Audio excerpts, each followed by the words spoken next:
नमस्कार। स्वागत है आपका दिव्य ज्ञान में, जहां हम हर श्लोक को सरल भाषा में समझते हैं। हर दिन नया ज्ञान, नई सोच और नई रोशनी। क्या आपने कभी जीवन के सवालों के जवाब ढूंढे हैं? क्रोध, भय, मोह और दुख, इन सब का समाधान छिपा है भगवद गीता के दिव्य ज्ञान में। यह चैनल है दिव्य ज्ञान। सब्सक्राइब कीजिए और अपने जीवन को गीता के प्रकाश से जगमगाइए। धृतराष्ट्र उवाच धर्मक्षेत्रे कुरुक्षेत्रे संवेता युयुत्सव माम काह पांडवाश्चैव किम कुर्वत संजय। धृतराष्ट्र बोले, हे संजय, धर्म भूमि कुरुक्षेत्र में युद्ध की इच्छा से एकत्र हुए मेरे पुत्र और पांडु के पुत्रों ने क्या किया? भावार्थ: धृतराष्ट्र, जो अंधे हैं और हस्तिनापुर के राजा हैं, युद्ध भूमि में हुए घटनाक्रम को जानने के लिए संजय से पूछते हैं।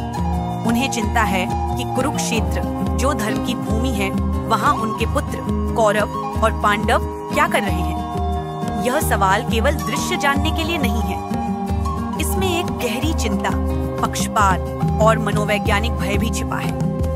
धृतराष्ट्र मेरे पुत्र मामका और पांडव कहकर यह स्पष्ट करते हैं कि वे पांडवों को अपना नहीं मानते। संजय उवाच दृष्ट्वा तु पांडवानीकं व्यूढ़ं दुर्योधनस्तदा आचार्यमुपसंगम्य राजा वचनं ब्रवीत।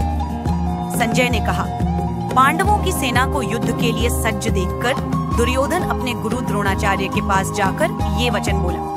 भावार्थ: दुर्योधन पांडवों की मजबूत तैयारी देखकर चिंतित हुआ और अपने गुरु से सलाह लेने पहुंचा। जीवन संदेश: मुश्किल हालात देखकर घबराना नहीं चाहिए। समझदारी से सही व्यक्ति से मार्गदर्शन लेना चाहिए।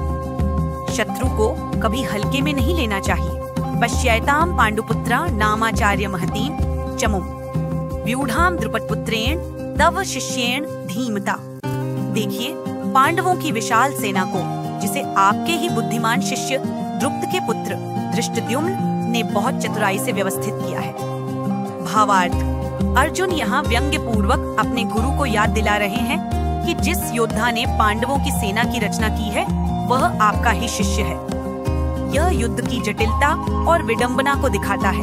अत्र शूरा महेश्वासा भीमार्जुन समायुधि युयुधानो विराटश्च द्रुपदश्च महारथ। भावार्थ: हे राजन, इस सेना में कई महान धनुर्धारी योद्धा हैं, जो युद्ध में भीम और अर्जुन के समान बलशाली हैं, जैसे युयुधान, विराट और महारथी द्रुपद। व्याख्या: यह श्लोक धृतराष्ट्र से संजय द्वारा कहा गया है, जिसमें वह पांडवों की सेना का वर्णन कर रहा है। संजय यह बताकर धृतराष्ट्र को सचेत कर रहे हैं कि पांडवों की सेना भी कमजोर नहीं है। वहाँ भी अर्जुन और भीम जैसे योद्धाओं के समान कई वीर शामिल हैं। दृष्टकेतुश्चेकितानः काशीराजश्च वीर्यवान पुरुजित कुंतीभोजश्च शैब्यश्च नरपुंगवः। पांडवों की सेना में दृष्टकेतु, चेकितान, पराक्रमी काशी नरेश, पुरुजित, कुंतीभोज और श्रेष्ठ राजा शैब्य जैसे वीर भी हैं। युद्धामन्युश्च विक्रांत उत्तमौजाश्च वीर्यवान सौभद्रो द्रौपदेयाश्च सर्व एव महारथा। विक्रमशील युद्धामन्यु, पराक्रमी उत्तमौजा अभिमन्यु, अर्जुन का पुत्र, और द्रौपदी के 5 पुत्र, ये सभी महारथी हैं। ये सभी महान राजा और योद्धा पांडवों की ओर से लड़ रहे हैं, जो युद्ध में निपुण हैं। अस्माकं तु विशिष्टा ये तान्निबोध द्विजोत्तम नायका मम सैन्यस्य संझार्थम तान ब्रवीमिते। हे संजय, अब हमारी यानी कौरवों की सेना के प्रमुख योद्धाओं को ध्यान से सुनो। मैं तुम्हें उन्हें नाम से बताता हूँ। अब दुर्योधन अपने पक्ष के योद्धाओं को गिनाने जा रहा है। अगर आपको ये वीडियो पसंद आया हो तो लाइक करें, शेयर करें और दिव्या ज्ञान चैनल को जरूर सब्सक्राइब करें। हर दिन पाएं नए श्लोक और दिव्य ज्ञान। अपने विचार और प्रश्न कमेंट में जरूर लिखें। अगली बार फिर मिलेंगे एक और श्लोक के दिव्य संदेश के साथ।